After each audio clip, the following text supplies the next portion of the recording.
بعد أداء ولا أروع للمنتخب المصري قدام منتخب بلجيكا في الدور الأول، والمباراة اللي انتهت بنتيجة 1-1 وكل فريق أخذ نقطة.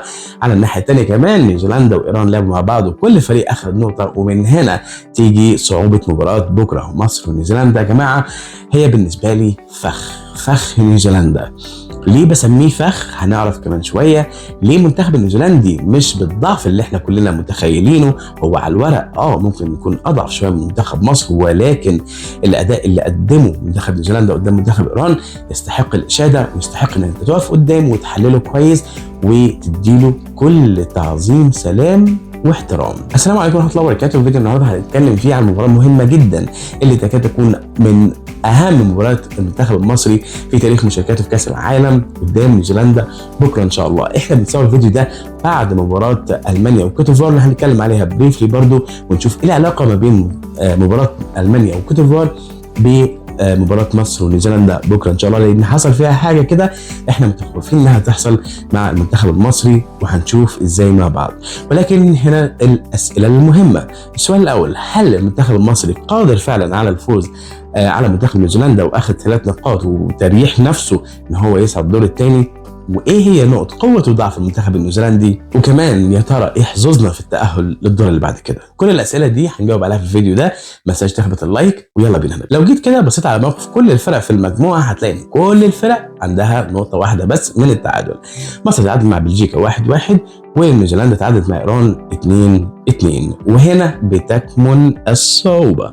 كل فريق من المباراتين اللي هيتلعبوا بكره، والحمد لله ان مباراه بلجيكا هتتلعب بكره، وانا بقول لك من دلوقتي بلجيكا هتكسب ايران. بلجيكا ما عادتش هتهزر، مش معنى كده انها كانت بتهزر في المباراه بتاعتنا، ولكن بعد كده هتدي، لو هي ادت 70% في المباراه بتاعتنا هتدي 100% في مباراه ايران، عشان بلجيكا مش هتهزر ومش هتسمح انها تروح من الدور الاول. فده كلام مفروغ منه. المنتخب المصري لازم يكون داخل المباراه دي do or die، او to be or not to be. الفوز في المباراة دي من أهم الخطوات اللي لازم تشتغل عليها بكرة إن شاء الله، ولا بديل عن الفوز، لأن لا قدر الله في حالة التعادل أو الخسارة أنت هتدخل نفسك في حسابات إحنا في غنى عنها. فليه لا ما نلعبش على الفوز من البداية؟ لأن بكده رصيدك هيصعد ل4 نقط، وبلجيكا هتبقى 4 نقط، ونيوزيلندا وتركيا هيفضلوا عند نقطة واحدة. وعشان كده بعد كده المباراة الأخيرة في المجموعة تبقى برضو هتلعب عندك فرصتين، يا اما التعادل يا اما الفوز علشان تصعد للدور اللي بعد كده. هنرجع بس فلاش باك كده لماتش مصر وبلجيكا. الناس كانت بتقول على الماتش ده ايه قبل ما يبدا؟ الناس كانت بتقول ان منتخب بلجيكا ده من الاخر هيسفلت بينا التراب، ولكن المنتخب المصري على عكس كل التوقعات حقيقي قدم مباراه كبيره قدام منتخب بلجيكا، وكان ندي قوي جدا وقاب قوسين او ادنى ان هو ياخد 3 نقاط ويهرب من المباراه. والحاجه اللي كانت ملفته للنظر في المباراه ان المنتخب اظهر شخصيه قويه جدا، وكمان مفيش استسلام. حتى اخر نفس المنتخب كان بيلعب على ان هو يجيب جون ويكسب الماتش. وبرده في نغمه كده سايده انا بصراحه مش حاببها، الا وهي المنتخب النيوزيلندي ملوش في الكوره، ودي ناس بتلعب مش عارف رجبي وناس بتلعب مش عارف ايه، ويعني منتخب ضعيف الى حد ما. وهو ده بقى الفخ اللي احنا عايزين نتفاداه، فخ نيوزيلندا. المنتخب النيوزيلندي لا هو منتخب ضعيف ولا منتخب ملوش في الكوره، وكلنا شفنا اداؤه قدام ايران، قدم مباراه عاليه جدا هنعمل عليها هايلايت النهارده. خلينا نكون متفقين ان منتخب نيوزيلندا لعب مباراه كبيره جدا قدام ايران، وكان من الملاحظ من المباراه دي ومباريات قبل كده ان المنتخب النيوزيلندي مميز جدا في الكرات الثابته والهوائيه، عشان ما شاء الله اللعبه بتاعتهم طويله جدا. يعني اللعبه القصيره عندنا في المنتخب هتعاني في الموضوع ده كتير جدا، عشان كده الدفاع لازم يكون اوير بحاجه زي كده داخل ال 18 والكرات الركنيه والكلام ده كله. والاهم من ده كله، ما دام هم كويسين في الكرات الهوائيه يجيبوا منها اجوان وعندهم اطوال، يبقى احنا لازم نتفادى الضربات الركنيه ولازم نتفادى اي فاول يتعمل من بره ال 18. ده كده بسم الله الرحمن الرحيم. يعني حاجه برضو كانت ملفته للنظر في المنتخب النيوزيلندي هي اللياقه البدنيه. عندهم لعب بلياقه بدنيه عاليه لحد اخر نفس، عندهم قوه بدنيه ولياقه بدنيه عاليه، ودي حاجه احنا كمنتخب مصري خلينا نقول كنا بنعاني منها على مدار السنوات. ولكن في ماتش بلجيكا كان بصراحه معدل اللياقه البدنيه كان كويس جدا، فدي حاجه يعني ان شاء الله رب العالمين تنفعنا في المباراه ان احنا نكون واقفين على رجلينا لحد اخر نفس في المباراه. زي ما كنا عملنا منشن كده في مباراه بلجيكا، ان انا قلت في الفيديو اللي فات يا جماعه ان انت لو قفلت اللعب على جيرمي دوكو وقد كان من ناحيه محمد هاني، انت كده قضيت على 50% من المنتخب البلجيكي، وكلنا شفنا ان دوكو ما لقاش سكه مع محمد هاني، غير الجبهه بتاعته وبعد كده نزل في النص. فبصراحه المنتخب البلجيكي فعلا فقد قوه كبيره جدا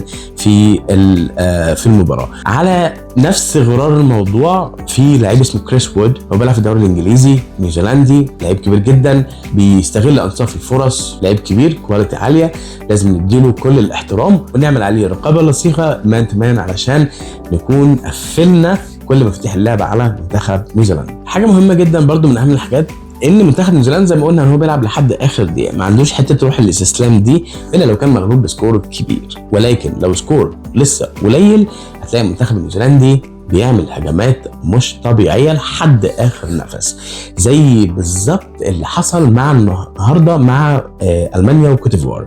كوتيفوار لعبت شوط اول هايل جدا على المانيا وقدرت انها تجيب جون والتقدم 1-0، ولكن هي تمادت جدا في الدفاع بصراحه في الشوط الثاني، والمانيا خلاص ما بقاش عندها اللي تخسره، قعدت تهاجم تهاجم تهاجم، جابت جون في الثاني وكمان كان جون واتحسب اوفسايد وكان جون وفاول. فده نتيجة التراجع الزيادة عن اللزوم. ان شاء الله رب العالمين لو ربنا كرمنا جبنا جون يا جماعة ممنوع ان احنا نرجع ندافع بالطريقه الغشيمه دي، لان انت لو دفعت بالطريقه الغشيمه دي قدام منتخب اللياقه البدنيه بتاعته عاليه، ما عندوش روح الاستسلام، عنده القتاليه لحد اخر دقيقه، صدقني هتزعل، صدقني كمان مره هتزعل. يا ريت لو جبنا جون نحاول نجيب الثاني.